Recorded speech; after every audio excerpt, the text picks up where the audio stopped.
Place à l'Actu CAN de ce jour, un Actu CAN spécial, puisqu'il nous permettra dans un premier temps de faire le point de la journée d'hier dans le cadre de la CAN Côte d'Ivoire 2023. Et dans un second temps, on s'intéressera de manière plus globale à cette première étape de la compétition qui vient de s'achever ou qui s'est achevée hier, celle donc des matchs de poule. On tentera d'en retenir l'essentiel. On fait l'exercice ce jour avec Modeste Rondé-Ponji. Modeste, bonjour.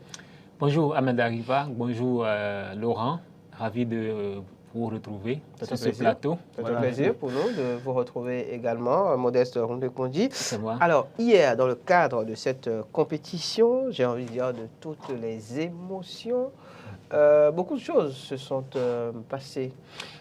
Oui, beaucoup de choses se sont passées hier, mais pas comme les autres journées. Comme les autres jours, c'est vrai que c'était une journée un peu plus calme. À part le grand événement qu'il y a eu en soirée. Au détour de la victoire. Au détour de la victoire du Maroc. Qui aura plus sinon, finalement fait plaisir. La journée d'hier a été la journée pratiquement la plus pauvre en but. C'est vrai. Parce que nous avons assisté hier à 4 rencontres, comme les autres journées de la troisième, en tout cas du troisième tour des matchs de poule. Et très rapidement, nous avons eu le match entre la Namibie et le Mali. Cette équipe qui a encore tenu tête à l'équipe malienne, 0 but partout. Ensuite, nous avons eu l'Afrique du Sud qui a accroché la Tunisie, on va dire ainsi. La Tunisie est mondialiste quand même. Mondialiste, bien sûr, donc 0-0, toujours là. Et la Tanzanie aussi a fait match nul 0 but partout avec la RD Congo. Et puis, enfin, le match tant attendu. Le match tant attendu. Par tout le peuple. Plus par les Ivoiriens que par les Marocains. Et plus célébré par les Ivoiriens que les Marocains. Que par les Marocains. Et qui a vu, heureusement pour les Ivoiriens, la victoire des Marocains sur le score étriqué, 1-0. Juste l'essentiel. Hakimi, Ziyech Hakimi, ce joueur de Galatasaray, il a été prêté, il faut le dire, parce que c'est un joueur du Chelsea, prêté à Galatasaray. Et c'est lui qui a délivré tout un peuple ivoirien qui se voyait déjà dire au revoir à leur propre compétition. Et heureusement, pour eux, ce n'a pas été le cas. Donc voilà un peu la journée d'hier, ce que nous pouvon dire par rapport au dernier match. Une journée pauvre en but, finalement. On a eu ces premiers 0-0 de la compétition hier, puisqu'avant, ce n'était pas évident. Oui, avant, nous assistons à des nuls, même pas pour autant, parce que la journée d'hier a d'abord regorgé autant de nuls et autant de 0-0 également. Aussi, voilà. Donc, on a eu 3-0-0 quand même. Je ne sais pas si c'est parce que c'est la fin en tout cas des matchs de poule où les jambes sont un peu plus lourdes. Mais quand même, la compétition, il reste pour la compétition. Donc, il va falloir dégourdir les jambes très rapidement pour la suite, pour ces équipes-là qui poursuivent la compétition. La compétition, oui. Voilà. Alors, vous en parliez, Modeste Rondé-Ponji, la victoire du Maroc qui aura finalement plus fait plaisir au peuple ivoirien qu'au peuple marocain. Et d'ailleurs, expliquez-nous le comment du pourquoi. Oui, parce que ce n'était pas gagné d'avance la qualification ivoirienne qui pratiquement était déjà dans les gouffres, il fallait dire. Et il suffit seulement d'une victoire de la Namibie ou soit, pourquoi pas aussi, d'un nul entre la Namibie et le Maroc. Et puis un bon résultat entre la Namibie et le Mali. Et le tout est joué. Et il faut vous rappeler aussi qu'il y a cette entre griffes, on ne va pas appeler guerre, mais quand même entre griffes, cette guerre entre le Cameroun et la Côte d'Ivoire. Les uns qui s'appelaient, en tout cas, Continang, et l'autre qui se dit vous êtes venus sur notre terre, nous allons vous montrer de quoi nous sommes capables. Mais voilà, le Cameroun qualifié et la Côte d'Ivoire ne serait pas qualifiée. Alors sur la toile, ça chauffe vraiment.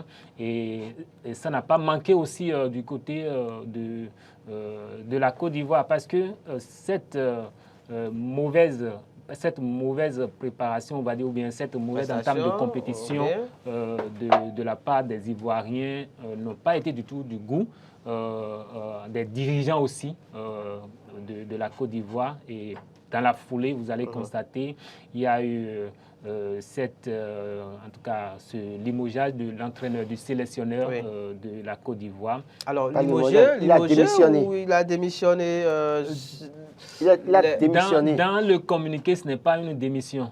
Ce n'est pas une démission. Hier, parce que c'est son adjoint qui conduit l'équipe maintenant, suivi de l'entraîneur des U23. Oui. Et l'entraîneur des U23 a précisé que c'est lui-même qui a déposé sa démission, qui a été acceptée par les autorités ivoiriennes. Mais est-ce que le communiqué de la FIF va dire je m'en tiens à ce que celui qui fait office de nouvel entraîneur adjoint, ce qu'il a dit hier, je m'en tiens à ce que lui l'a dit. Sinon, à l'étape actuelle, le seul entraîneur qui a démissionné officiellement et qu'on sait, c'est le sélectionneur tunisien qui, pour faute d'atteinte de résultats, parce qu'il a eu comme objectif d'atteindre au moins pas du tout la demi-finale de cette compétition. Donc, comme ce n'est pas atteint, qu'il est retourné déjà dès la phase de poule, lui-même il a démissionné. Il a déposé sa démission. Je crois que les entraîneurs algériens et gambiens aussi ont démissionné. On va revenir sur ces cas. En attendant, vous parlez donc de cette Côte d'Ivoire qui revient dans la compétition, c'est ça? On va parler de repêchage. De repêchage, tout à fait. Et la régie nous proposera normalement une image. Il y a une image, il y a aussi la célébration. Voilà le fameux repêchage de l'éléphant, Laurent Roland. Oui, l'éléphant. Observez comment on arrive à... Vous imaginez repêcher un éléphant, vous imaginez tout ce qu'il faut déployer comme arsenal. Là, on assiste à un repêchage d'éléphants. C'est bien illustré d'ailleurs parce que le repêchage est en train d'être fait là par... Mais ce n'est pas encore abouti. C'est abouti. C'est abouti. Oui, quoique. L'éléphant est repêché. Oui. Mais maintenant, il reste l'atterrissage. Le point d'atterrissage.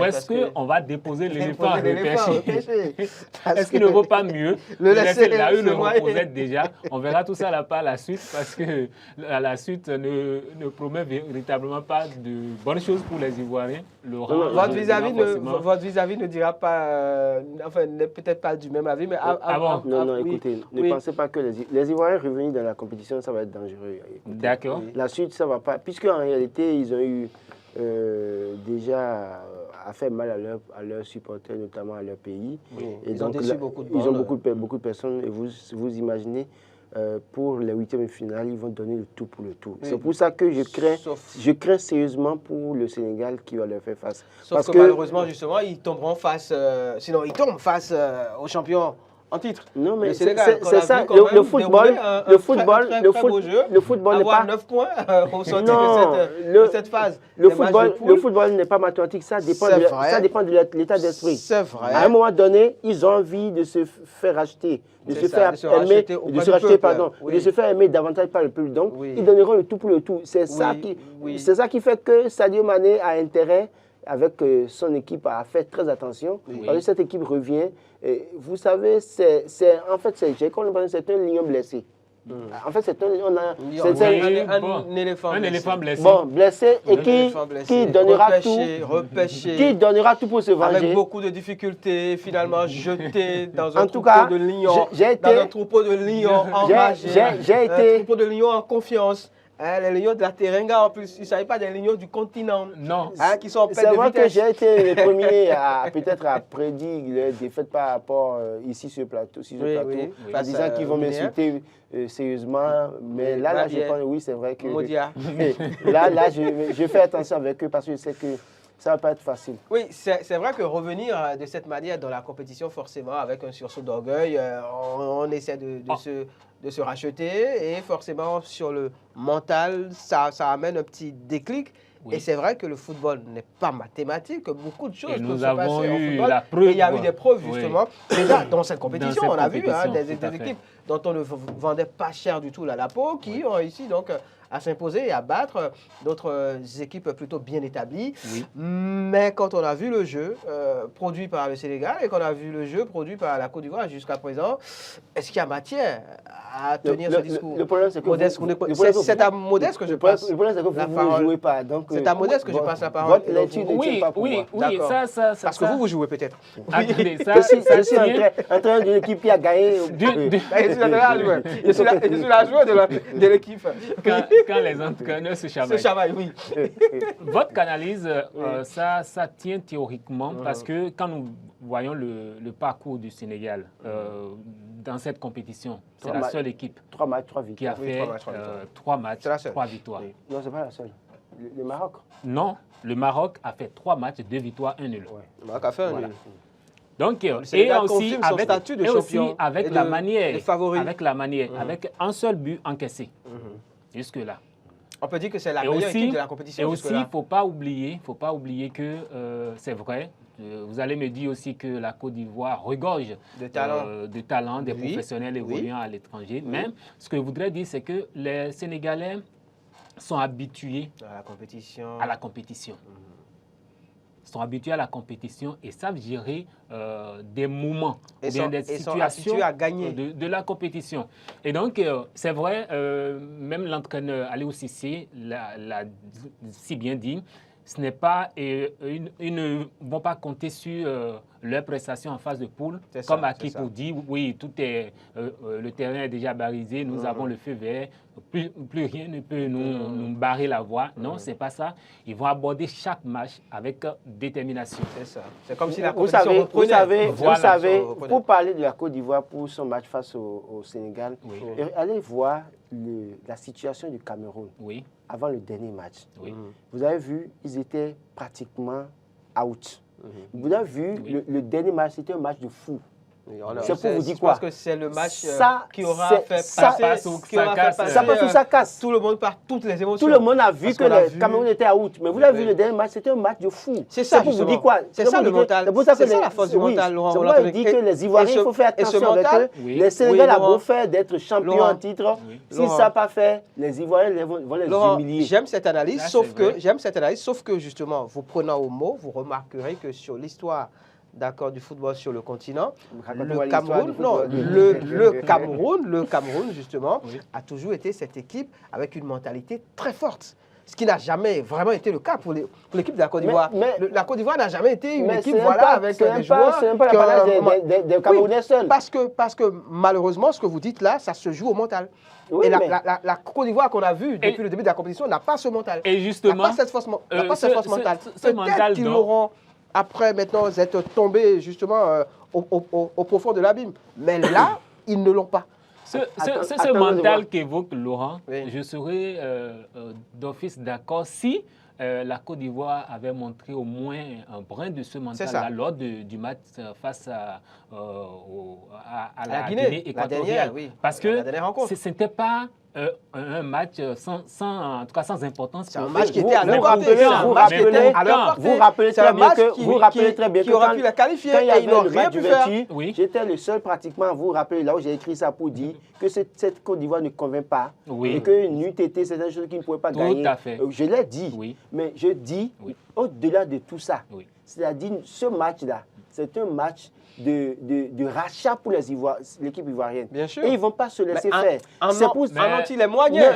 Ils ont les moyens. Ils ont les moyens. D'accord. Non, ils ont de bons joueurs. Juste qu'il y a marqué. Il a marqué. Les gars se disaient, nous sommes chez nous, devant notre public. Bon, on va gagner parce que nous avons le 12e homme, tout ça là. Et puis, très tôt. Et après, on a pris le 3. Le match face à la Guinée, ils ont dominé le match. On sait. Malheureusement, dominer n'est pas gagné. Mais quand on regarde le jeu produit, du fait qu'ils ont gagné, dominé tout au moins, on se rend compte que la chance ne va pas sourire à un moment donné, ils n'ont pas marqué. Ça veut dire que quoi? Ils ont des individualités, ils ont du potentiel. Et dès lors que le potentiel, l'état d'esprit va s'ajouter, le mental va s'ajouter, il va falloir que les Sénégal s'arment davantage pour ne pas être humiliés. C'est tout simple. Vous avez parlé de chance, je ne suis pas d'accord. À ce niveau de la compétition, ce n'est pas une question de chance. Attention. C'est une question de capacité. Ce n'est pas une question de chance. À ce niveau de la compétition, ce n'est pas la chance qui compte ici. À ce niveau de la compétition, c'est une question d'aptitude. C'est vrai. Quand vous nommez un entraîneur à jouer qui ne connaît rien. Oui, c'est ça. Il y a au moins un minimum. Oui, il y a un brin de chance. Un brin de chance. Mais on ne peut pas éliminer totalement les chances. S'il n'y a pas la chance, qu'est-ce que le Bénin irait chercher en cas de finale? Oui, Laurent, je suis désolé. Je suis désolé. Il ne faut pas dire ça. Je suis désolé. On a mérité. En tout cas. Attends, pour cette compétition, vous avez vu combien de nuls les équipes évoluant. Oui. De toutes les façons, je pense qu'on a assez parlé de cette Côte d'Ivoire, assez parlé de cette rencontre qui, je pense, va se jouer le samedi prochain. C'est ça? Oui, le Côte d'Ivoire. Oui, c'est pas le samedi. Côte d'Ivoire, Sénégal, c'est le lundi. Le lundi, alors, voilà. Le lundi, justement, aura lieu cette rencontre. Oui, Nigeria, Cameroun, samedi. Justement, quel est le programme pour la suite de la compétition? Parlons-en, puis on reviendra sur... Sur les faits marquants, oui, c'est ça? Ok. Puisqu'on a commencé déjà par en parler. D'accord. Pour ce qui concerne les programmes de la suite de cette compétition, ça démarre déjà le samedi prochain. Et en premier match, nous avons à 18h l'Angola qui va défier la Namibie. Okay. Ensuite, le Nigeria défie Cameroun à 21h. Ouais. Et puis le dimanche, nous avons la Guinée équatoriale qui joue la Guinée à 18h. Il y a l'Égypte qui affronte la RD Congo. Le lundi maintenant, Cap-Vert. Cap Vert qui joue la Mauritanie. Ensuite, Sénégal, le match qui sera très bien suivi. Cap Vert passe d'office, n'est-ce pas? Parce que vous avez vu leurs prestations. Oui, je sais que vous minimisez la Mauritanie. Je sais que la Mauritanie ne va pas se laisser faire, mais avec le jeu, quand on compare les deux, je ne sais pas. En fait, les autres, mais vous nous rejoignez finalement. Non, je ne vous rejoins pas. Les Mauritaniens pour eux, ont déjà atteint un niveau qui, dans l'histoire de la CAN, et quelque part, c'est déjà un sujet d'orgueil pour eux. Vous pensez que les Cap-Verdiens n'ont pas atteint un niveau aussi, qui constitue une sorte de record pour eux? Par rapport aux autres, là. Bien sûr. C'est un record pour je continue le programme. Enfin, nous avons pour le mardi, la journée du mardi 30, le Mali qui va jouer le Burkina Faso. Et pour finir, Maroc joue l'Afrique du Sud. Donc voilà le tableau des huitièmes de finale. Le final qui démarre samedi. De cette Coupe d'Afrique des Nations. Prochain. Voilà. Vous pourrez faire évidemment vos pronostics par rapport à toutes ces rencontres sur nos antennes. Et sur nos pages remporter des lots et sur nos pages Facebook également. Que retenir donc de cette première étape de la compétition? C'est la fin des matchs de poule. Vous pouvez nous appeler au 96 116 68 68 pour partager tout ceci avec nous. En attendant, on poursuit avec Modeste Rondekonji en plateau justement. Qu'est-ce qu'il faut retenir? Quels sont les faits marquants? Oui, déjà à cette étape de la compétition, nous allons parler, nous allons rappeler le nombre de matchs joués. Okay. En ce qui concerne les buts marqués, les cartons et tout ça là. Déjà, 36 matchs ont été déjà joués, oui, pour ce qui concerne ces phases de groupe. Et 89 buts ont été marqués à raison de 2,47 buts par match. D'accord. Ce qui n'est pas mal. C'est pas mal. Pour cette compétition. Il y avait des cas où il y avait à peine un but par un but, un virgule, voilà. Ça tourne autour de 1 virgule. Il y a eu des cannes prolifiques, bien sûr, 7, mais cette canne, quand même, ça se classe parmi les cannes ayant enregistré le plus de buts. En termes de buts. Nous avons au total 116 cartons jaunes distribués et 4 cartons rouges. C'est beaucoup quand même pour une première étape. Espérons que la suite ne va pas... C'est beaucoup quand même, c'est beaucoup. 116 cartons jaunes, 4 cartons rouges, c'est beaucoup. Voilà. Et pour ce qui concerne les séries d'invincibilité pour en tout cas pour cette phase de poule, nous évoquions tout à l'heure, il y a le Sénégal qui a fait 3 matchs. 3 victoires. Le Nigeria, l'Angola, la Guinée équatoriale, le Maroc et Cap-Vert, tous, c'est 3 matchs, 2 victoires et 1 nul.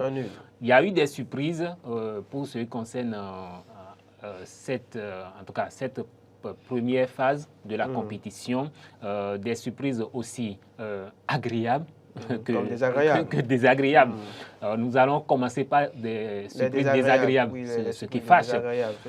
Nous notons l'élimination du Ghana, qui sort dès les premiers tours de cette compétition avec 0 victoire. Pendant ce temps, Iñaki Williams a trouvé le moyen de... Est-ce que c'est le moment de rappeler ça ici? Pourquoi tu veux rappeler ce score ici? Le moyen de mettre... Oui, il n'est pas d'accord. Marcel, on parle Cannes, on parle Cannes ici. Il n'y a pas un William qui joue Cannes. Donc, parlons Cannes, où le Ghana a fait 3 matchs, 2 nuls. Parlons Cannes. Voilà, 2 nuls. Et une défaite, malheureusement. Ce qui confirme, comme vous le disiez, Laurent, la prophétie de ce que Laurent a eu tout le temps de rappeler ici. Oui. Le prophète avait clairement dit le Ghana sortira avant l'étape des 8e de finale et ne remportera aucune de ses rencontres. Enfin, n'aura aucune victoire. Et c'est ce qui s'est passé. Malheureusement. Quand vous regardez le deuxième match, ils étaient à quelques doigts de gagner. Mais ils gagnent, marquent de but et en même temps, ils vont.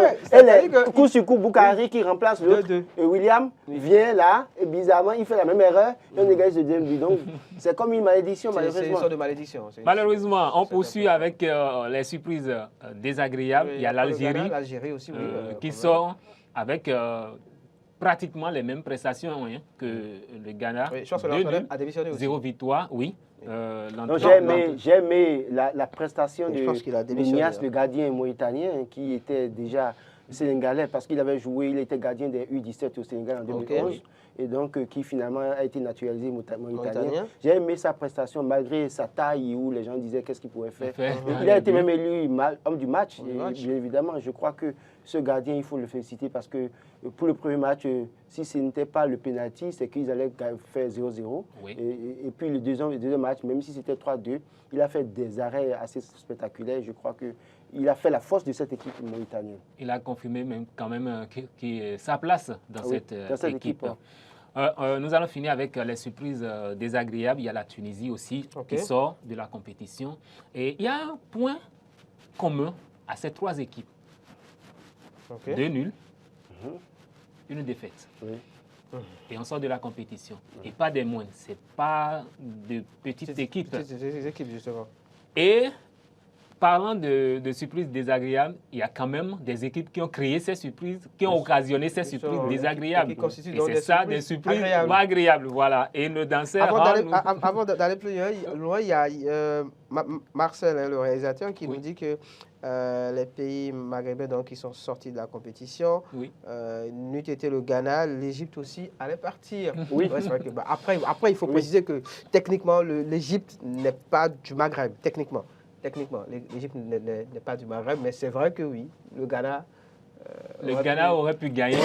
Et donc faire rentrer également l'Égypte au bercail. Voilà. Allez, donc, agréable surprise maintenant. Agréable, nous avons cette équipe de Cap-Vert qui est à sa 4e participation et qui qualifie ainsi pour les 8e de finale de la compétition. Et il faut rappeler que la plus forte prestation de cette équipe en Coupe d'Afrique des Nations remonte en 2013 où l'équipe a atteint les quarts de finale avant d'être sortie de la compétition. Donc attention à cette équipe qui, une fois franchie peut-être l'étape de groupe, montre quand même un autre visage pour la suite de la compétition.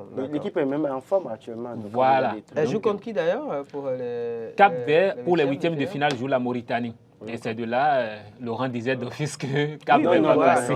Normalement, c'est une équipe qui est à la portée. En fait, quand je dis ça, c'est parce que je n'ai pas de sur-papier. Mais quand on rentre dans les détails, attention. La Mauritanie peut avoir un sursaut d'orgueil. Oui, comme le Bénin en 2019. Pourquoi pas? Comme la Côte d'Ivoire peut-être face au Sénégal le lundi prochain. Évoluons. Autre surprise agréable, nous avons cette équipe de la Namibie.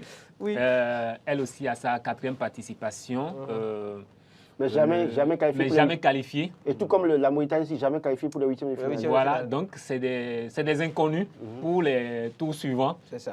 Un peu comme le Bénin, comme me rappelle. Voilà, donc attention aussi à ces équipes qu'on peut minimiser sur papier. Mais je crois continuer de nous surprendre agréablement. Je crois que pour quelqu'un qui ne veut pas avoir de surprise désagréable après, je crois qu'on ne peut plus maintenant minimiser une équipe. C'est ça. Particulièrement pour cette compétition de la CAN, il n'y a plus une équipe à minimiser. Il faut juste se concentrer sur le match et donner le meilleur. C'est le Bénin qu'il faut minimiser. Non, mais justement, même si le Bénin est qualifié... On parle des équipes qui sont à la CAN cette année. Pas de ceux qui n'ont même pas réussi à se faire qualifier. Et enfin, surprise agréable aussi à la Guinée équatoriale, qui n'est pas quand même... en tout cas, qui est déjà une habituée, on va dire, cette compétition. Le président a cassé sa tirelire pour eux, hein, donc sachez qu'ils vont mouiller le maillot pour espérer qu'on leur donne encore plus d'argent. Plus d'argent. Beaucoup plus de pétrodollars. Voilà, la Guinée équatoriale qui se qualifie pour les huitièmes de finale. Il faut parler de leur dernière prestation, la plus forte dernière prestation qui remonte en 2012, où l'équipe a atteint les quarts de finale avant d'être éliminée également de la compétition. Donc, c'est des équipes qui, à part la Namibie, qui n'a jamais atteint le tour suivant, c'est ces deux équipes, Cap-Vert ou la Guinée équatoriale, c'est deux équipes qui savent quand même ce que représentent, en tout cas les tours suivants, de la compétition au niveau de la CAN. Donc attention à leurs adversaires.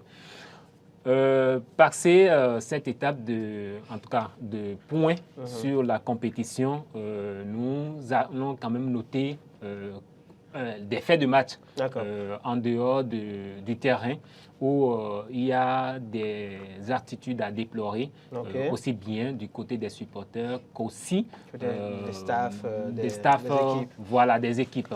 Un peu comme le sélectionneur marocain qui a eu un accrochage entre griffes entre ce défenseur de la RD Congo lors de leur rencontre, ce qui lui a valu d'ailleurs 4 suspensions, dont 2 avec ceux-ci. Il a commencé déjà par le match face à la Zambie. Donc, le sélectionneur va encore rater, en tout cas, leur huitième de finale, le huitième de finale qui joue d'ailleurs face à l'Afrique du Sud, avant de commencer par s'asseoir sur le banc des Marocains. Il y a aussi l'attitude en tout cas des supporters, de certains supporters ivoiriens, il faut dire, qu'on ne va pas encourager. Projecter sur les joueurs. Voilà, projecter sur les joueurs. Et en dehors du terrain aussi, après la déroute de leur équipe, n'ont pas pu contenir leur état d'âme. Voilà, et qui ont cassé tout. Mais chose curieuse, c'est pour cela qu'il faut à chaque fois rappeler à nos supporters que après tout, un match de football, c'est une fête. Merci à la réalisation qui nous voilà, la joie après le match des Marocains. Voilà, c'est ça. Après la victoire donc, des Marocains. Jamais on a vu la victoire de notre pays faire autant plaisir. À un autre pays. Au lieu que ça soit le pays qui a gagné, qui célèbre, voilà, c'est un autre pays. Ce sont plutôt les Ivoiriens. Ça se comprend parce qu'ils venaient de loin, comme on a l'habitude de dire. Ils ne s'y attendaient pas. Ivoirien n'est pas camarade de quelqu'un. Ivoirien n'est pas camarade de quelqu'un. C'est ce que je souhaite pour les Ivoiriens. Qu'ils remportent. C'est-à-dire qu'ils remportent les huitièmes de finale, mais qui se retrouvent en quart de finale avec les Marocains, quoi. D'accord. Non, mais là, ça ne va pratiquement pas le faire. Je pense que je commence par comprendre l'état d'esprit de Laurent Roland-Tononi. Il a envie, voilà, Est-ce qu'ils seront reconnaissants? Non, en fait, il se fait un petit film dans sa tête. Oui, le tout petit qui grandit et après, paf, il rencontre celui qui lui a fait du bien dans le passé. Donc, comment ça va se passer? C'est sûr que vous suivez beaucoup de films. Non, Hollywoodien, oui. C'est plutôt vous qui faites des idées. Non, quand je regarde un peu l'euphorie, c'est pour ça que je dis ça, quoi. En fait, pour dire, quand ils seront face au Maroc maintenant, qu'ils ont supporté, comment ils vont faire alors les Ivoiriens? S'ils vont supporter, ils seront partagés entre supporter Mais non, c'est vrai, naturellement. C'est mal connaître les Ivoiriens. Ils ne supporteront jamais les Marocains. Ils ne seront même pas partagés. Ils sont très chauvins. Ils vont chercher à se qualifier. À la limite, vous en verrez dans le public qui insulteront encore les joueurs marocains. Pourquoi pas? Même les supporters, ils les insulteront. L'Ivoirien comme ça. Déjà, en tout cas, la confrontation va commencer déjà sur les réseaux sociaux. Avant match. On va dire, c'est fini. Hein. Vous nous avez aidés, on a passé l'étape des poules, c'est fini. On ne vous doit plus rien. J'ai vu une vidéo hier où justement c'était des Ivoiriens, des supporters, qui ont vu un Marocain de toute petite taille et qui disait oui, Marocain, il y a même son grand-père. Marocain, il y a même son grand-père. Et il le disait en cœur, en fait. Ah bon? J'ai encore la vidéo. Les Ivoiriens ne sont pas normaux, en fait. C'est le com totalement. Allez, donc oui, il y a ces faits de jeu, ou en tout cas ces faits qui sont déroulés hors terrain de jeu, qui sont à déplorer. À déplorer parce que c'est quand même des infrastructures du pays qui servent quand même au public. Il ne faut pas, sous un coup de tête, suite à un match perdu, casser tout, ou gagner, tout vendager. Parce que vous avez tout vendagé. Maintenant, voilà que vous êtes repêché et vous allez encore continuer la compétition. Maintenant, vous qui avez tout cassé, est-ce que vous allez encore revenir au stade? Point d'interrogation. Maintenant, si vous revenez au stade maintenant et que vous perdez, quel serait encore votre état d'âme? Donc, que les supporters prennent quand même les matchs de football comme, en tout cas, un moment de fête, qu'ils perdent ou pas. C'est vrai que ça fait mal. Ça fait mal, mais quand même, il faut qu'on prenne ça sportivement et que le meilleur gagne, comme on a l'habitude de dire. Que le meilleur gagne. Laurent Roland-Toninquès, oui, s'il faut retenir quelque chose de cette compétition, à l'étape évidemment où nous en sommes, qu'est-ce que vous diriez en termes de, on va dire, de surprise agréable pour vous? Je dirais d'abord la bonne organisation. Et puis l'engagement de toutes les équipes, même si l'équipe organisatrice a failli quitter la compétition. Je crois que quand on regarde les autres équipes, il y a de l'engagement et ça donne envie de suivre les matchs parce qu'il y avait des matchs à suspense assez élevés. Rocambolesque. Oui, voilà. Quand vous suivez un peu, digne de film hollywoodien. Vous voyez un peu la qualité du jeu, vous vous rendez compte que c'est vraiment les petites équipes qui sont restées à la maison, malheureusement. Ah non?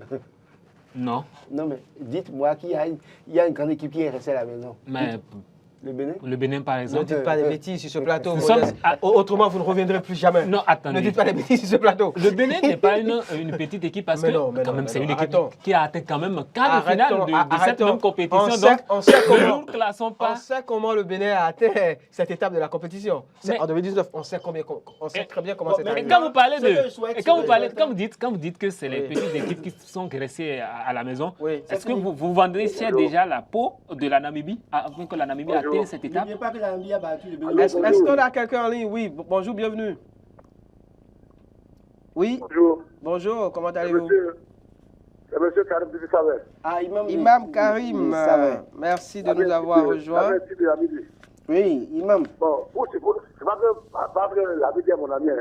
Mais moi, je vais vous rappeler que, attention, la Côte d'Ivoire revient en tant que c'est la meilleure équipe forte actuellement.